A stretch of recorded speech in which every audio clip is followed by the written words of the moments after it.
Alors, on va répondre à la question, la fameuse question, comment se fait le déplacement des vésicules, des organites au niveau de la cellule. Okay, par exemple, on a des vésicules d'endocytose, on a des vésicules d'exocytose. Par exemple, endocytose, on peut avoir une phagocytose d'une bactérie pathogène. Donc, on a la formation d'un endosome, d'un phagosome, puis après d'un phagolyzosome. Donc, on doit se demander normalement comment se fait cette circulation, comment se fait ce trafic dans la cellule. Via quoi? Est-ce qu'il y a des routes? Est-ce qu'il y a des voies? Donc, on doit se poser ces questions, oui. Voilà. Donc, normalement, au niveau de la cellule, il y a des structures du cytosquelette qui vont intervenir pour assurer le transport intracellulaire. Donc, des structures telles que le microfilament d'actine et les microtubules. Voilà. Donc, si on va prendre la voie, donc autoroute 1, via les microfilaments d'actine, donc on doit avoir une protéine motrice. Donc, une protéine qui doit être associée à ces microfilaments. Par exemple, pour avoir myosine 1. Pourquoi myosine 1? Parce qu'il y a, vous allez voir après qu'il y a myosine 1, myosine 2. Voilà.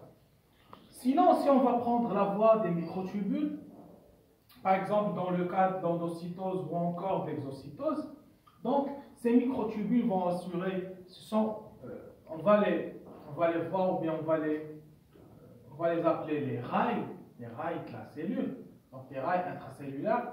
Donc, soit dans le cas d'exocytose, l'exocytose ça veut dire un déplacement, on peut dire de l'intérieur vers l'extérieur, on va avoir comme protéine motrice la kinésine. Ok, faites attention à cette protéine. Donc la kinésine, si on vous demande une définition de kinésine, c'est une protéine qui est associée aux microtubules qui interviennent dans le transport intracellulaire des organites et des vésicules, par exemple, surtout les vésicules, donc de l'intérieur vers l'extérieur. Maintenant, l'inverse, si je vais avoir des vésicules qui vont se déplacer de l'extérieur vers l'intérieur, je ne vais pas avoir la kinésine cette fois, donc je vais avoir dinéine. Ok? Donc kinésine, dinéine sont associés aux microtubules, myosine 1 c'est associé au microfilament d'actine.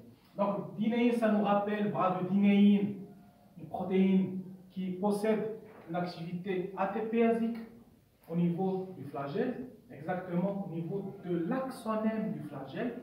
L'axonème, c'est une structure. Là, on va trouver des microtubules.